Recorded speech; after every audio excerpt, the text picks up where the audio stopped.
right, we are back and we are joined by Pax Garcia. Thank you for having me. Yes, Pax. and we're continuing our conversation here on executive decision, and Tyler has joined in again with us, and here we are. Pax, floor is yours. Okay, thank you for having me. I am the Turning Point Vice President that will be registered with Salsbury University in the spring of 2026. I really look forward to that, working with my fellow classmates at Salsbury University. So I was invited here to ask County Executive Julie Jordano some questions. It's a great pleasure to be here with you. Thank you. Of course. So I wanted to ask you to start off, is there a future between Wicomico County and ICE? The past segment, make sure if you haven't watched that segment to kind of see the segment before. Definitely. But so right now where we are with that is there needs to be probably some language changes in the MOA based on the guidance that came out from the Attorney General. No law enforcement agency can be a part of 287G, and right now the way the MOA is written, it's between the law enforcement agency and ICE. So our suggestion to them is that they really need to mirror Maryland state law talking about correctional officers rather than law enforcement. So if those changes can be made, I don't love the open-ended, that it could just be till whenever. So we've kind of talked about putting some guardrails on what that looks like as well. If those two things can happen, I am going to revisit it back with Sheriff Lewis, and if that's something that he still wants to continue forward on, we'll have that conversation then. So yes, there is a future for it. I will say it'll be interesting to see what happens in the General Assembly in this upcoming legislative session. So we will see if any laws change. So it's kind of just a holding period right now. I think it's really smart for us to do a just kind of an analysis of everything as the next couple months unfold. So is it safe to say that ICE did not melt under your plan? It did not melt under my plan. Yes. It hasn't melted yet under my plan. Yes. Okay. Okay, fantastic. So maybe to be determined. To be determined, yes. Okay. Another question I had was, last month, there was a little bit of controversy for Councilman James Wynn. Excellent man, great man. He is a councilman of Wicomico County, of course, and he was on the hot seat, or he was facing some backlash or pressure after he read from the Bible. Right. He read from the Bible during a county council meeting, and what ended up happening was I myself and a few other young men from Salsbury University, as well as from outside the school, went to speak at one of the county council meetings that happened about a month ago. What were your thoughts on that and how that went? Did you think it went well? I will say, I think you all coming up and speaking for James was one of the most powerful things that I've ever seen in the community. And I was so proud to not only be just a friend of James Wynn's, but just to see, the amount of support and love that he got. And I will tell you, I think that there is a misinterpretation of this separation of church and state. So there is not a document out there, not the Constitution, not the Declaration of Independence, nothing that talks about the separation of church and state. It was a letter written by Thomas Jefferson, and I will tell you, it was to protect the church from the state, not the state from the church. And so at the end of the day, what people need to understand is that our Constitution is based on the Bible. I mean, there is a correlation between the two. And so to sit there and say that we are not a Christian-based community, or to say that we are not a Christian-based government, is just false. I understand that not everybody is Christian. That's fine. But at the end of the day, James Wynn is. And that Bible, and the verses that he read spoke to him, and how he legislates, and so for somebody to criticize him, I thought it was pretty awful. And so I'm proud of him. He stood his ground. We're still saying the Lord's Prayer at the beginning of the council meeting, so I was really proud of the council in general for kind of standing their ground and saying, if you choose not to say it, that's fine, but we're going to continue on with the way that we've done things. So I thought that you did great. I find it kind of unique when we're talking about the Lord's Prayer. It's actually a blueprint, so it's technically not even a prayer. So, for them to say that we shouldn't be doing it at the beginning, it's a blueprint. Yeah. It's literally not what prayer really is. But at the same time, I did see that there was a lot of support that came from the Salsbury University, and then I also heard from a lot of other people that said, hey, Christianity does not mean Republican, and it doesn't mean Republican, but it is something that whether you're Democrat or Republican, it's a part of this nation. And Right. I talked to even Council Lady April Jackson, who says that as long as she's been on the city council, there's always been prayer. And she doesn't see that that needs to change. So this is not something, just because Councilman Nguyen is a Republican, that's a Republican thing that wants prayer. So, and actually the city council actually does, they get people come in and pray. So it's not even the Lord's Prayer. But just wanted to add that part. Right, no, and that's a good point. You know, something you said about Christianity, it's not just for the Republicans, it's for everybody, of course, Democrats, independents. So those issues that have to do with Christians, that really impacts voters across the spectrum. Yeah, absolutely. So I appreciate your comments on that. There are a lot of insightful, very insightful position that you hold on that. My next question for you is that we're going to go back in time a little bit with this one. So going back to November 2024, there was a vote by the Wicomico County populace. They voted on Question A, the Question A referendum. And this was to eliminate the county executive position. And the public in Wicomico County voted against this referendum. So they kept the position. And so this is, of course, excellent. We're very happy about that. I wanted to ask you, in what way or in what ways has your relationship with the county council or the county council members developed over time since that vote occurred about a year ago? Yeah, to be diplomatic, I don't think they like to lose, and this one was definitely overwhelming. And I think that the council kind of got an earful from the public that this was not only just a waste of time, it was a waste of money. And for a 5-2, if you want to get political about it, the 5-2 Republican council, you should never, ever stifle your ability to vote for somebody. Like, so, and I told this to, and that's why I think, people gave me such a hard time because, we had to reach out to Democrats, we had to reach out to independents because we said, you really want the 7 members of the county council choosing who runs this government rather than you voting for it. Why would you ever take your vote away? Don't ever take your vote away. That in itself is just something that is just unheard of at this point in time. There are only 9 county executives throughout the state of Maryland, and we are lucky to have one in Wicomico County, regardless of it me or whoever is in the role. I'm not going to be in this role forever, believe me. So, we're lucky to have that because the 9 county executives are able to really get things done in Annapolis. They're respected in Annapolis. It doesn't matter if you're Republican or Democrat. The governor comes in and listens, and whether you like Westmore or not, he's our governor. We have to work with him. And so he respects the county executives. What's really sad for me is that I am more respected in Annapolis than I am here. And then that's what's really frustrating sometimes, in the role. And I will say, regardless of that, though, we are lucky to have a county executive form of government here. You have that balance between the executive and the legislative branch. And, from that, I would say that our relationship probably hasn't gotten better. They have legislated some other things that sort of, make things a little bit more difficult for me and my staff. But, it is what it is. Everything too shall come to an end. So I think a lot of those council members are not running again. So we should see a fresh new council. And I think that is going to be something that's a really positive thing for here, in the county. And that's just my personal opinion. Veto. Shouldn't the executive have veto on anything that the council puts forward? You mean for like the ballot referendum? No, I'm talking about like legislation, like you said. Since then. We can. No, I mean since then you said there were certain things they put in place, such as I'm thinking of a couple of the boards or whatever.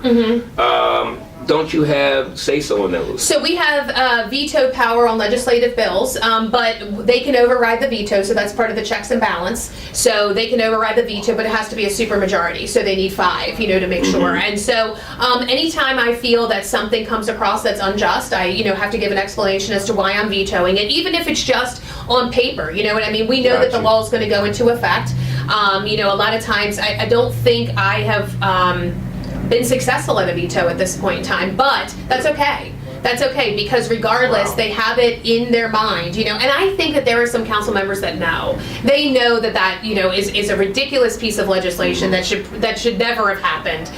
But again, they're just kind of going with the flow and, that sort of thing. So it happens, but if there's something that I don't agree with, I have no problem vetoing it, and then kind of explaining why and what the reason is and what the charter says. It's typically like, hey, this violates this part of the charter, or hey, we already have this code in place, or hey, this should be in the personnel manual, this falls under the executive branch, and they really like to sort of chip away at that power. And when you start messing with the balance of power, that's when things are not really functional. So the way a county government is set up and the way that an executive and legislative branch is set up is to have balance. That's why you have it. And so when you start chipping away at that, it does sort of mess with things a little bit. And as the executive, there are certain things that you have to do that the council shouldn't be doing, like going to meetings and stuff. That actually makes me think about, there was a meeting for like a MDOT meeting. Oh, yeah. And I think you got some criticism on I that. did, 'Cause you had to for be not somewhere going to. else. Right. Talk to us. Yeah, so I think what people don't understand, okay, so we had a meeting with the Maryland Department of Transportation. We have to do a transportation priority letter for the county. And basically what it is this fancy document that has all of our transportation priorities in it. Something like Barron Creek Road, fixing Barron Creek, the egress out on Route 50, anything that we want that deals with transportation.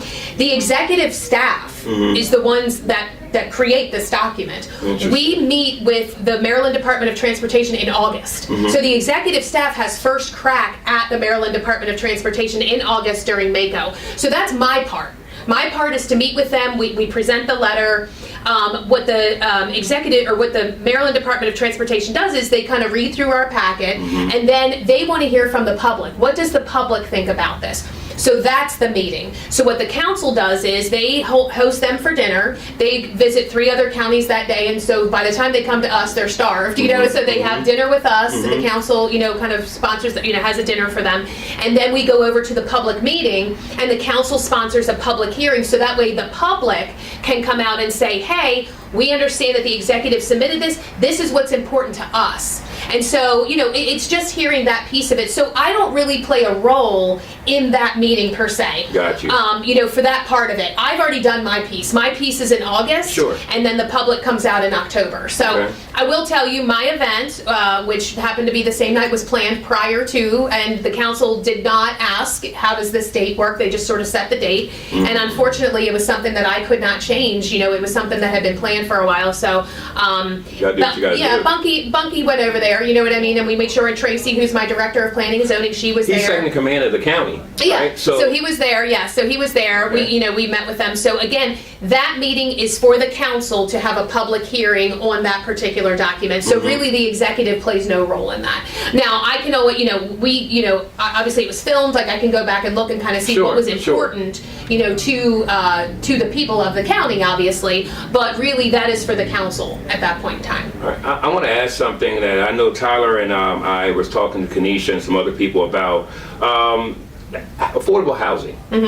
Well, what does the county have to play a part in that? But when I'm hearing the city gets a lot of the pressure, but the county hasn't said much. Yeah, so, it's hard for us for affordable housing, right? So it's hard for us because we don't have water and sewer. And so there is not a lot of push from the state to be able to fund houses that are on septic and well. So right now, that's why we're doing the septic elimination project. We're doing a lot of things that are going to help get us in the water and sewer business.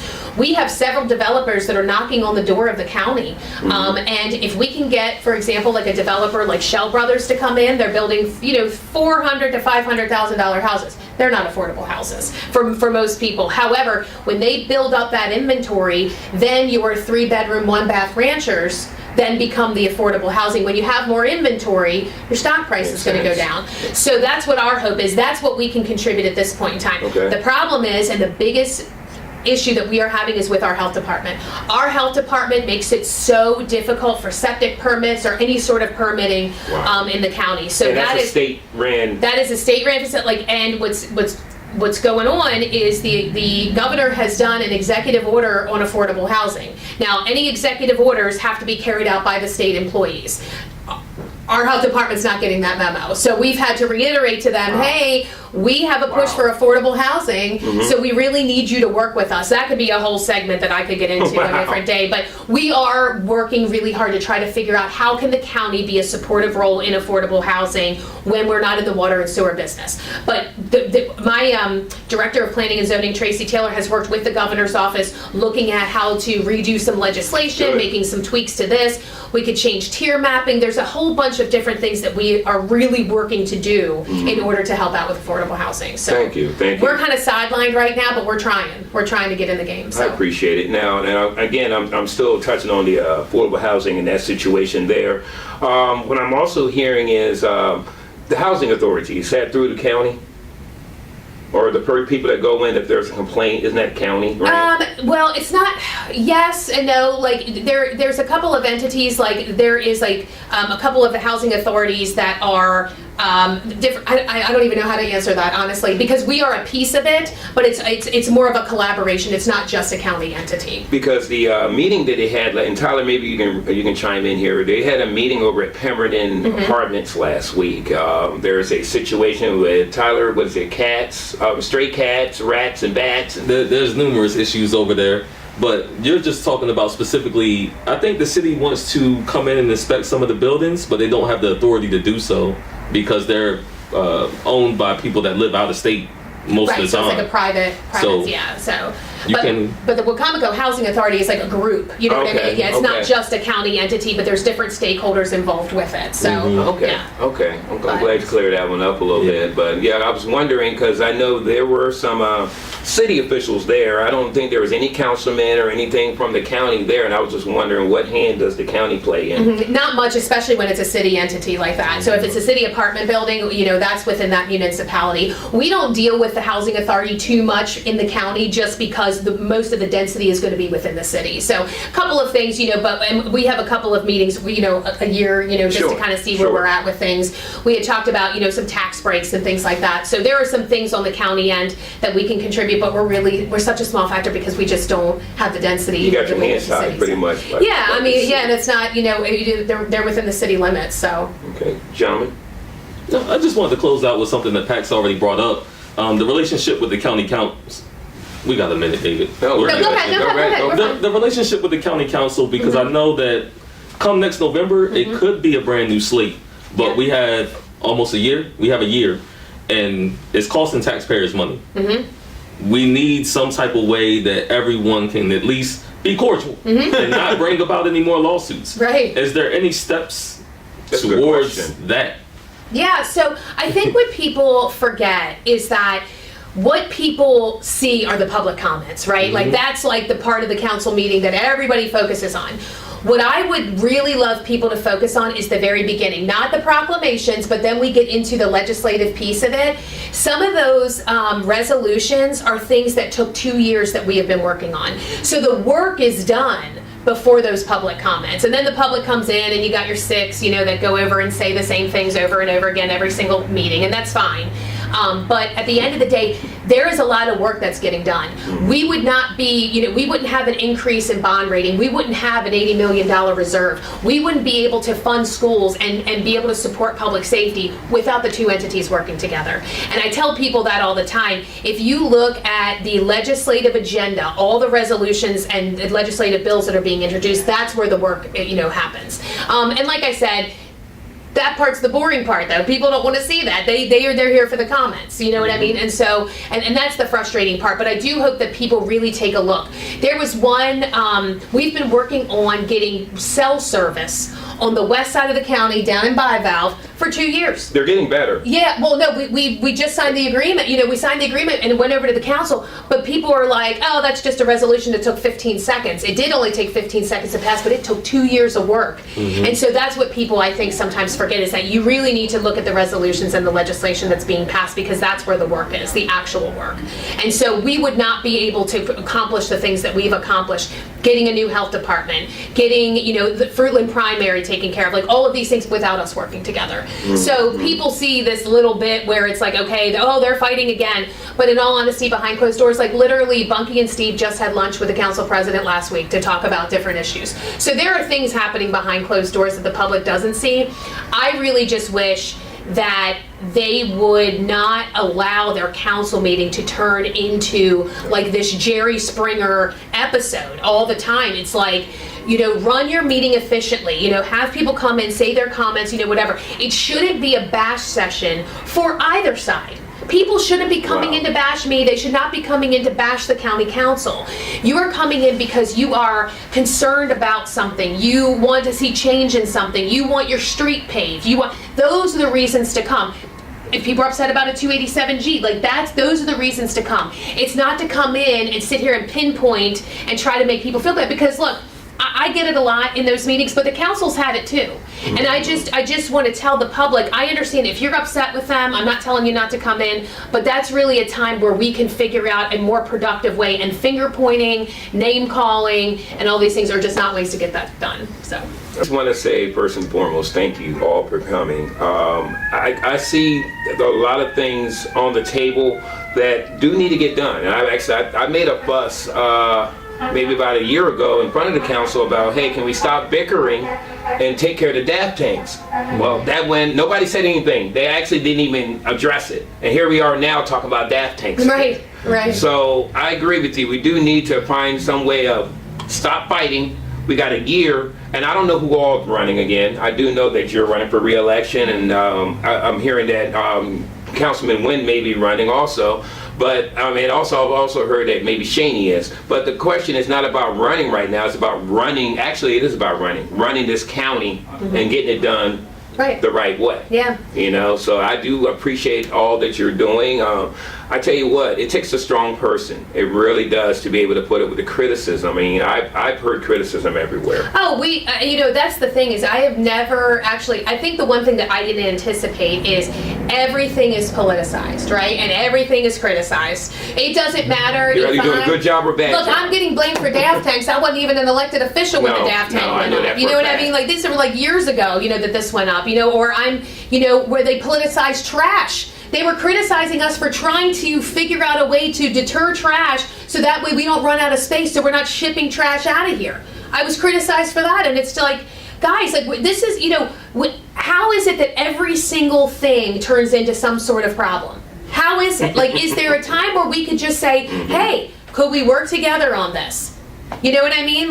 We talk, just everything. So education has been, the fire departments have been politicized, the sheriff's office has been politicized. Every single entity of this county at some point in time has been politicized. And when you have a group of individuals who are not part of this show, they have a different show, and they want to just choose to consistently give out that false information and only show one side of things, or create a side. They just create, something, and to constantly create that turmoil is not beneficial to anybody. So if there are questions about the DAF tank, ask me. If there are questions about the trash, ask me. If there's questions about fire departments, ask. And so that's why I appreciate you guys, because you actually come out and say, okay, let's get your side of this, exactly what has been going on. So I do appreciate that. Strong women. Some people have a problem with a woman that stands up and is strong, and you do a great Probably. job. There are a lot of people that are watching you right now, and you're a role model for many people. A lot of people are getting out. A lot of people. There are some that are like, man, she's feisty. And I actually heard one of our former governors say you're feisty, but that's a good thing if you're in leadership. Yeah. I personally think I know one of the ingredients, and that's because you were a basketball coach. You have to be a little more aggressive. At one point, yeah. But I do thank you once again. I think it was because I was a school teacher. It was putting up with children from ages 13 to 15. That part too. That's hard. I think you put those two together, but once again, I do want to thank you for thank this. you. And, I appreciate it. gentlemen, Anytime. if you don't have any other questions, Well, thank you so much for having us. Yeah. It's Thank been you. a pleasure. Yeah, thank you. we're looking forward to the next executive decision. Thank you again. This is Bridging the Gap.